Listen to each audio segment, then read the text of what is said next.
బులెటిన్లో మరో breaking news వస్తుంది. హైదరాబాద్లో అక్రమ నిర్మాణాలపై హైడ్రా కొరడా జులిపిస్తోంది. అధికారం ప్రతిపక్షం అని తేడా లేకుండా అక్రమ నిర్మాణాలపై హైడ్రా కూల్చేస్తోంది. ఎంతటి వారి కట్టడాలైనా చర్యలు తప్పవని హెచ్చరించారు హైడ్రా కమిషనర్ రంగనాథ్.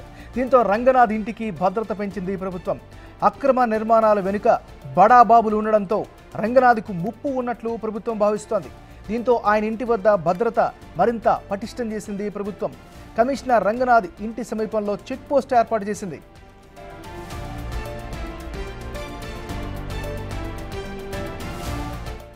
ఇక ఇదే అంశానికి సంబంధించి మరింత తాజా సమాచారాన్ని మా రిపోర్టర్ రానా అందిస్తారు. రానా, చెప్పండి.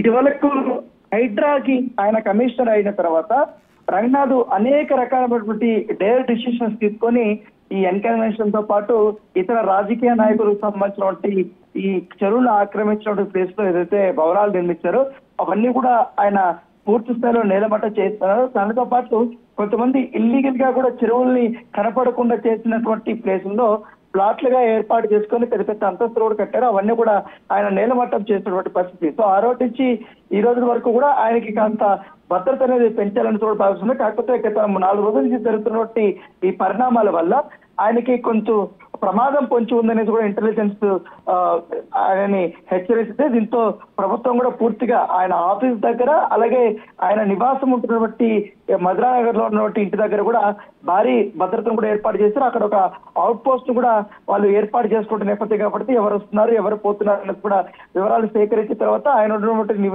నివాసం పక్కనటువంటి వారు కానీ ఉన్నటువంటి అపార్ట్మెంట్ లో ఉన్నటువంటి వారైనా అన్ని వివరాలు కూడా వారు సేకరిస్తున్నటువంటి నేపథ్యం అయితే కనపడుతుంది. ఎందుకంటే హై సెక్యూరిటీ ఉంటుంది. ఎందుకంటే ఇంకా ఈ వారంలోనే ఈ ఓల్డ్ సిటీలో ఉన్నటువంటి మరొక భారీ భవంతులను కూడా కూల్చిపోతున్నారని సమాచారం ఉంది. ఈ నేపథ్యంలో ఇంటెలిజెన్స్ కూడా ఆయన హెచ్చరించింది.